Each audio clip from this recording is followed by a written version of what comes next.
J'étais en train de prendre une douche et j'ai eu cette révélation des trois choses qui ont eu le plus d'impact dans ma croissance business et notamment dans le fait de devenir multimillionnaire à l'âge de 28 ans en partant de 0 à 23 ans. Et je voulais te partager dans cette vidéo ces trois secrets puisqu'ils sont tellement méconnus et c'est pas du tout ce que la majorité des coachs business te conseillent. Au contraire, ils n'abordent pas du tout ce sujet et pourtant c'est, je pense, le plus essentiel.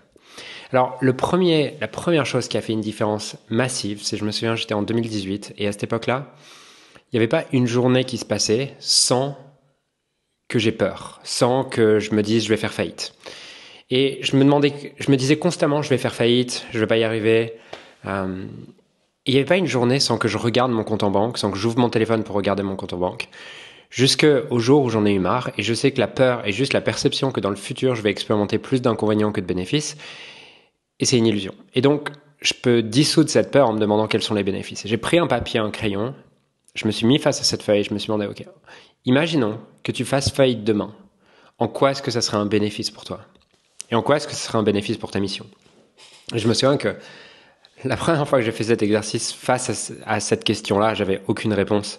Je me disais, non mais il n'y a aucun bénéfice. Et puis finalement, j'en ai trouvé un premier. Jusqu'à ce que je réalise que, en fait, si je faisais faillite, de toute façon, j'irais travailler chez Carrefour. Je serais pas à la rue. Et que si j'allais travailler chez Carrefour, qu'est-ce que je fais? Je rentrerais à 17h chez moi. Et à 17h, la première chose que je ferais, c'est faire des vidéos. Et je continuerai à faire ce que j'aime. Et en fait, je serais encore plus inspirant parce que ça permettrait aux gens de plus avoir l'excuse de oui, mais c'est facile pour toi, Julien, toi t'es entrepreneur, moi je suis salarié.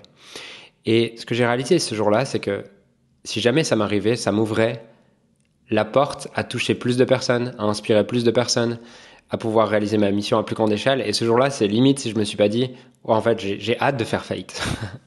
Et je me souviens que je m'étais même dit qu'en fait, j'irais chez Carrefour et avec tout ce que j'avais développé dans le business, je deviendrai manager rapidement chez Carrefour. Et rapidement chez Carrefour, je deviendrai manager, je me demanderai comment je peux servir les clients, comment je peux faire une différence. Et ça pourrait être une expérience hyper enrichissante. Et c'était juste l'histoire que je me racontais qui faisait que c'était un cauchemar. Mais je pourrais faire de travailler chez Carrefour une expérience enrichissante. Je pourrais coacher des gens chez Carrefour, les clients, ceux qui ont l'air déprimés, et me dire, ah ben en fait, je peux leur rendre un service, je peux les servir aujourd'hui. Et je me souviens vraiment à la fin de cet exercice avoir des larmes de gratitude et me dire, en fait, si je fais faillite, ce sera peut-être la plus belle opportunité de ma vie. Et ce qui s'est passé, c'est que je n'ai plus jamais eu une angoisse par rapport à l'argent. Entre ce jour-là et aujourd'hui, je n'ai plus une angoisse par rapport à l'argent.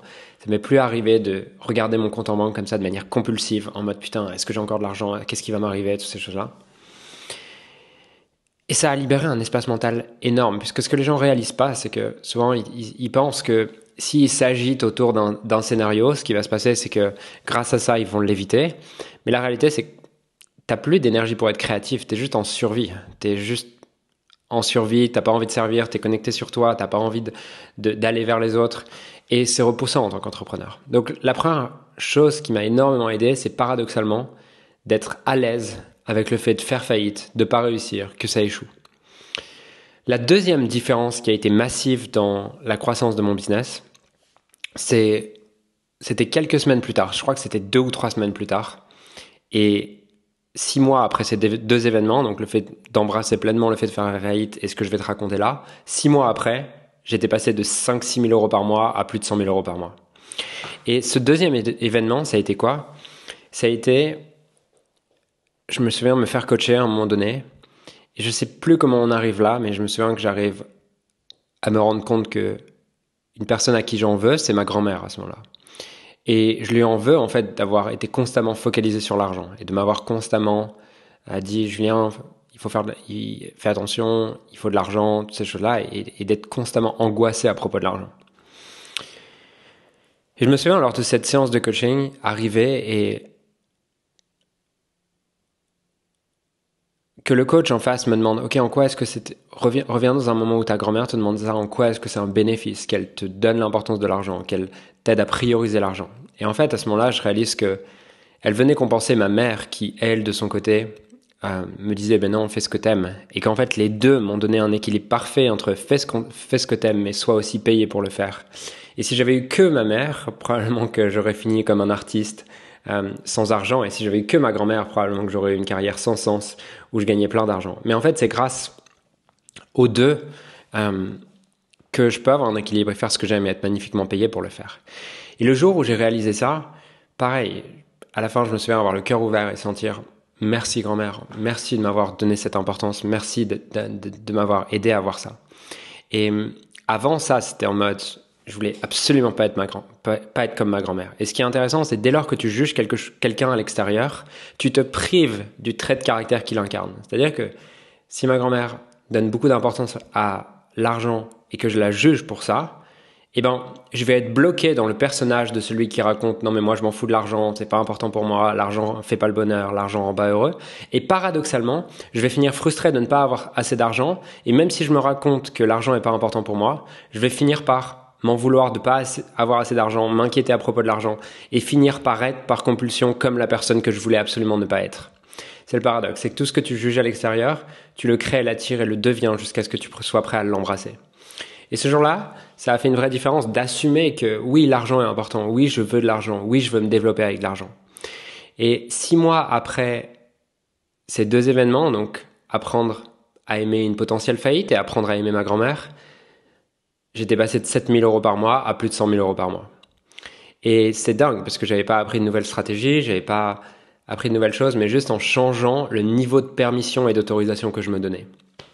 Puisque ton niveau de permission et d'autorisation que tu te donnes dépend de tous les traits que tu es capable d'embrasser en toi, d'aimer en toi, et à quel point tu t'autorises à être toutes les dimensions en toi. Gentil, méchant, drôle, pas drôle, agréable, désagréable, soutenant, challengeant. Au plus est-ce que tu embrasses toutes ces parts-là à l'extérieur, au plus est-ce que tu vas les embrasser à l'intérieur, et au plus est-ce que tu vas pouvoir te donner la permission de jouer au niveau que tu veux. La troisième chose qui a fait une énorme différence dans mon business, c'est le jour où j'ai fait la même chose mais avec ma mère. Puisqu'une des choses que j'avais jugé énormément chez ma mère, c'est le fait de ne pas être actif pour gagner de l'argent. Ne pas être actif pour gagner de l'argent, ne pas avoir un travail. Et en fait, ce que j'ai réalisé le jour, c'était sur un Breakthrough Experience à Londres avec John de Martini, où tu vas à ce séminaire et en fait, l'après-midi, il te demande d'identifier qui est-ce que tu juges le plus. Et ensuite, tu vas aller voir où et quand est-ce que tu as fait la même chose, quels sont les bénéfices pour toi lorsque cette personne a fait ça, quels sont les bénéfices pour les autres lorsque toi tu l'as fait, jusqu'à avoir une pleine appréciation et une pleine gratitude pour ce que tu jugeais jusqu'à maintenant et réintégrer les traits que tu voyais chez cette personne. Et je me souviens, ce jour-là, travailler sur ma mère et voir que ce que je jugeais le plus, c'est être passif pour gagner de l'argent, ne pas chercher à en gagner. Et en embrassant ce trait chez ma mère, en voyant à quel point ça m'avait servi, ce que ça a changé, c'est que ce jour-là, je me suis autorisé à déléguer, à laisser les autres faire et à être passif pour gagner de l'argent. Parce que le paradoxe, c'est que si tu juges les gens qui ne font rien, tu vas, par opposition, vouloir absolument être celui qui fait énormément de choses. Mais si tu es celui qui fait énormément de choses, il y a un moment donné où tu vas être obligé de t'arrêter parce que tu vas burn out et tu vas devenir ce que tu voulais absolument pas devenir, mais plutôt que de le faire en conscience, tu vas le faire par compulsion en inconscience. Et ce jour-là, en aimant ma mère, je me souviens que j'étais rentré et je m'étais dit, ok, en fait, je veux investir mon argent, je veux déléguer plus. Et 6 ou 8 mois plus tard, je me souviens être à un point où je m'ennuie même dans mon business tellement j'ai délégué de choses. Et le business fait plus de 100 000 € par mois de profit et j'y travaille quelques heures par semaine. Et ça, c'était possible que en aimant ma mère et en aimant ce trait chez elle, puisque tant que j'aimais pas ça, je voulais absolument pas lui ressembler. Et ma vie était consumée par essayer d'être l'inverse de ce que je jugeais à l'extérieur et de l'image de ma mère à ce moment-là. Et je te partage ça parce que je pense que la plupart des entrepreneurs se focalisent sur les stratégies, les tactiques, mais qu'est-ce qui fait la différence entre quelqu'un qui a les mêmes stratégies, les mêmes tactiques et quelqu'un qui s'autorise à aller au niveau d'après? C'est le niveau de jeu qui s'autorise à jouer et ce niveau de jeu dépend de à quel point il embrasse toutes ces dimensions en soi ou il est enfermé dans jouer certains personnages pour ne surtout pas ressembler à certaines parts qu'il ne supporte pas.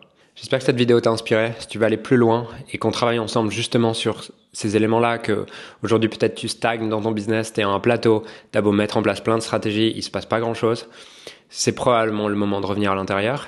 Et ce que je te propose, c'est de booker un call de 30 minutes pour qu'on voit comment est-ce que je peux t'aider. Le lien doit être sous la vidéo. et je serais ravi de pouvoir voir comment est-ce qu'on peut travailler ensemble, comment est-ce qu'on peut avancer ensemble de manière à ce que tu débloques ces plafonds de verre et tu t'autorises à aller jouer au niveau auquel tu veux vraiment jouer.